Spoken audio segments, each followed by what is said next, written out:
Meditative wings में आप सभी को मेरा नमस्कार है। कैसे हैं आप?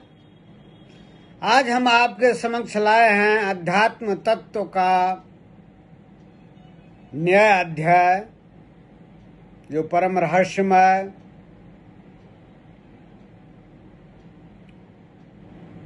अनुपम,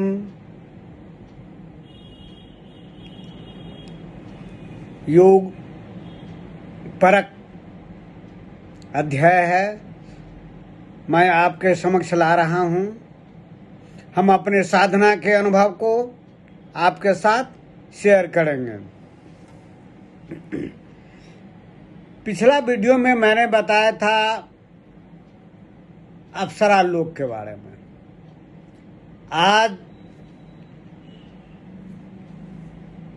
हम आपसे शेयर करने जा रहे हैं नाग लोक के बारे में।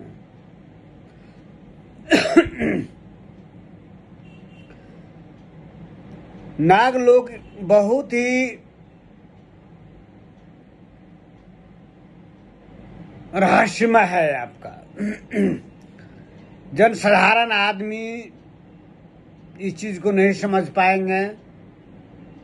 इस विश्व ब्रह्मांड यूनिवर्स में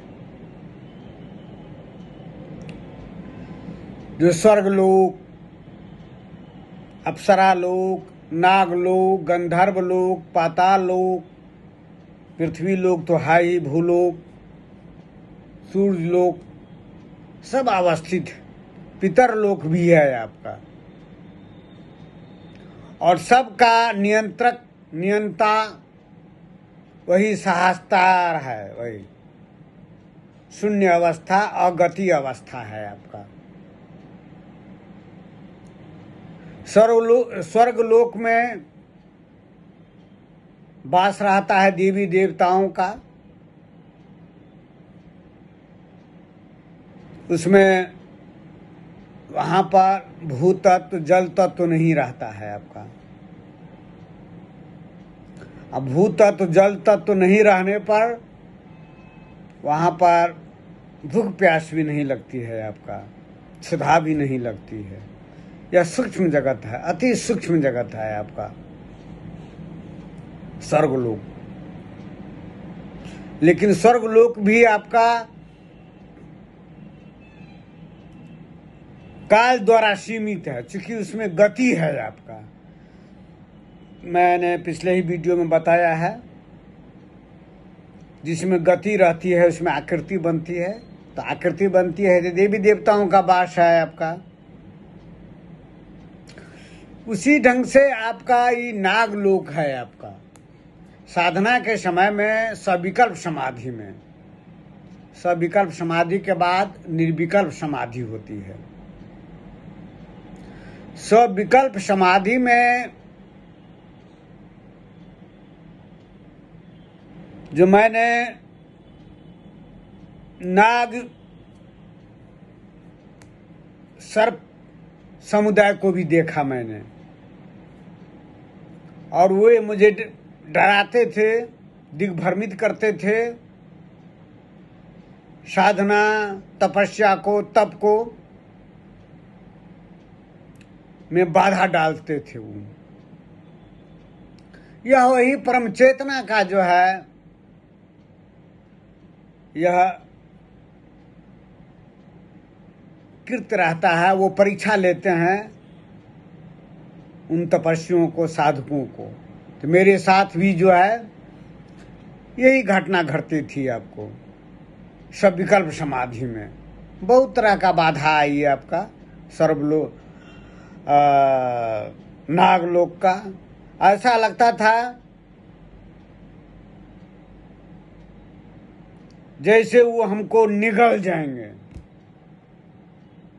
ऐसे ऐसे भीषण जो है जनसाधारण आदमी उस दृश्य से वह सह नहीं सकते हैं, और उसका समाधि भंग हो जाती है। ध्यान टूट जाता है, तपस्या भंग हो जाता है। लेकिन उस परिस्थिति को भी मैंने झेला। तो नागलोक की जो अप्सराएं हैं वह जो है बहुत ही सुंदर, अनुपम, अबुझ जगत है वो नागलोक का। आपको आश्चर्य होगा, जो जितने भी इस भूलोक पर, पृथ्वी लोक पर जो आप योनि देखते हैं, पशु पक्षी का,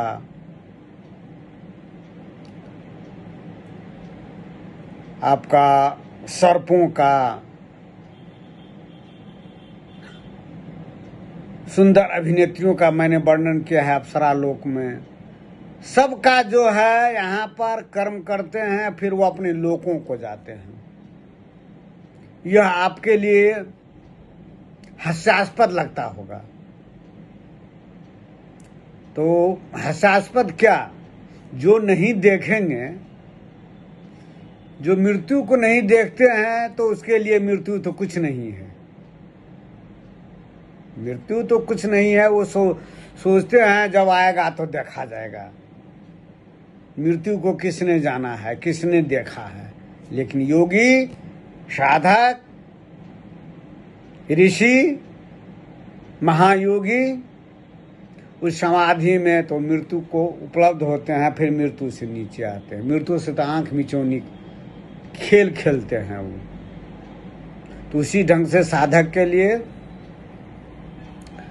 इस ब्रह्मांड का रहस्य नहीं रहता है आपका। सूक्ष्म जगत भी है आपका। मैंने समाधि की अवस्था में सब विकल्प समाधि, मैं निर्विकल्प समाधि की मैं बात नहीं कर रहा हूँ। निर्विकल्प समाधि में तो कुछ भी नहीं है। गतिहीनता की अवस्था है, गति शून्यता की अवस्था है। तो उसमें आकृति कैसे बनेगी? कुछ आकृति है ही नहीं। ऊर्जा का भंडार रहता है, सैलाब रहता है, सर्वव्यापी है, सर्वज्ञ है, सर्वशक्तिमान है। और वहीं से जो है जब उसमें कंपन होता है तो ही स्वर्गलोक बनता है, नागलोक बनता है, अप्सरा लोक बनता है, गंधर्व लोक बनता है, पाताल लोक बनता है, चंद्र लोक बनता है, सूर्य लोक बनता है, सब लोक बनता है। यह परमात्मा का, परम चेतना का यह लीला है आपका। यह लीला है। और सूक्ष्म पितर लोक भी होता है आपका। मैं इसलिए मैं बता रहा हूं इन लोकों के बारे में समझाने के लिए, जो नए मेडिटेटिव विंग्स में जो नए दर्शक हैं, नए जुड़े हुए हैं और मेरे इस वीडियो को देख रहे हैं, उनको मात्र समझाने के लिए हमें इतना जो बताना पड़ रहा है। जो इस ब्रह्मांड में, इस यूनिवर्स में सब चीज है। पितरलोक, पितरलोक कौन? माता पिता जो मरते हैं, तो पितरलोक भी है आपका, जिसमें अपने माता पिता, दादा दादी, पूर्वज सब जितने रहते हैं, वो लोक भी है आपका। और वो लोक जो है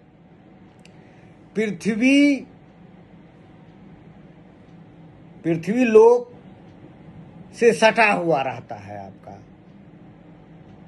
जिसको कि चतुर्थ आयाम लोग बोलते हैं बोलचाल की भाषा में, फोर्थ आयाम।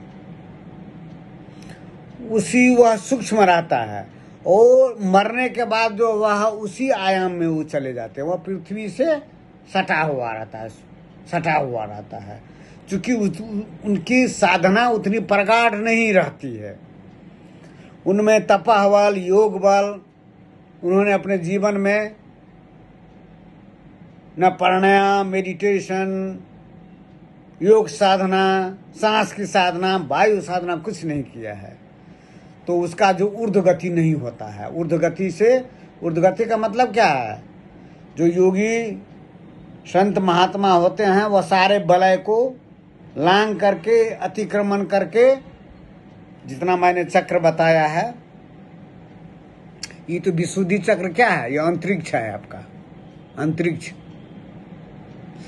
तो वो तो इस विशुद्धि चक्र को भी नहीं पार कर पाते, अंतरिक्ष को भी नहीं पार कर पाते। स्पेस जो देखते हैं, ये हमारे शरीर में ही सारे ब्रह्मांड है आपका, ब्रह्मांड का लेयर है। इस अंतरिक्ष को नहीं पार कर पाते हैं। तो भला अंतरिक्ष को नहीं पार करेंगे तो ये अज्ञान चक्र जो है ब्रह्मलोक, स्वर्गलोक है, ये स्वर्गलोक अज्ञान चक्र। वहां पर कैसे पहुंचेंगे? वहीं पर पहुंचते हैं कौन? जो सत्वगुणी रहते हैं, जो अपने इस जीवन में साधना किया है, तप किया है, प्राणायाम किया है, मेडिटेशन किया है, प्राण मन को ऊर्ध्वगति किया है, चक्र का भेदन किया है, वही यहाँ पर स्वर्गलोक में पहुंचता है। और स्वर्गलोक क्या होता है? भोग योनि है, आनंद है, सर्वत्र आनंद ही आनंद है। न क्षुधा लगती है, न प्यास लगती है, वहाँ पर आनंद है। लेकिन भोग भोगने के बाद फिर वह जो है पुनरावर्तन हो जाता है। कौन सी में? भूलोक में, पृथ्वी लोक। और जनसाधारण आदमी क्या करते हैं, क्या देखते हैं, क्या सोचते हैं? ये पृथ्वी पर सब दिन तो पृथ्वी पर रहा है, सैकड़ों हजारों वर्षों से, जन्म मरण आवागमन के चक्कर में इसी को अपना यह घर बना लेता है, आवास है। यही मेरा भूलोक, पृथ्वी लोक की आवास है। यह पृथ्वी क्या है? यह चक्कर काट रही है, घूम रही है अंतरिक्ष में, सूर्य का चक्कर काट रही है, सब जानते हैं, सभी जानते हैं। तो ये मेरा घर कहाँ है? घर कैसे हुआ? हम तो अंतरिक्ष से आए हैं, स्पेस को पार करके आए हैं, स्पेस अंतरिक्ष को पार करके कहाँ आए हैं? भूलोक पर, पृथ्वी लोक पर। पृथ्वी चक्कर काट रहा है, और जब तक हमें इच्छा कामना वासना रहेगा, जन्म मरण होता रहेगा। जन्म मरण आवागमन में है, चक्कर काटते रहेंगे। इसी को आदमी जीवन समझ लेता है। यही मेरा घर है, पृथ्वी मेरा घर है, सब चीज मेरा घर है, सगे संबंधी, माता पिता पुत्र सब मेरा घर है, यही सगे संबंधी है। लेकिन नहीं, आप अंतरिक्ष से आए हैं, स्पेस को पार करके, परम धाम से, यही शून्य जगत से आप आए हैं। शून्य सहस्त्रार शून्य अगति परम धाम से आए हैं। आकर के आप संज्ञाच्युत हो गए हैं, संज्ञाच्युत हो गए हैं। यह शरीर जो पंच महाभूत का जो बना हुआ है उसमें अवस्थित हो गए हैं। प्राण मन इच्छा कामना वासना खट चक्र का जो है बेड़ी लग गया है, बंधन लग गया है। तमागुण राजा गुण सत्य गुण का जो है लेयर चढ़ गया है। और इंद्रियों का जो विषय है, रूप रस गंध स्पर्श सब सराबोर हो गए हैं। ऐसी को आदमी समझ लेता है यही पृथ्वी मेरा घर। पृथ्वी आपका घर नहीं है, घर है परम धाम। वह स्वर्गलोक के बाद भी है, जिसको भगवान श्री कृष्ण ने गीता में कहा ना, मेरा परम धाम और गति अवस्था है। तो अप्सरा लोक भी है, सूक्ष्म लोक भी है, उसी ढंग से आपका नाग लोक भी है। आपका नाग सबको देखते हैं, और उसका जो लोक जो है बहुत ही मनोरम, बहुत ही सुंदर। उसके सामने में तो अप्सरा भी फीकी है। आपका जब समाधि लगेगी ना, संकल्प सविकल्प समाधि में, तब देखिएगा लोकों का परिचय होगा आपका। और निर्विकल्प समाधि में तो कुछ नहीं, अब तो परमात्मा स्वरूप हो जाते हैं, शून्य गति अवस्था जाते हैं। वहीं से सभी लोग का जो है आगमन होता है।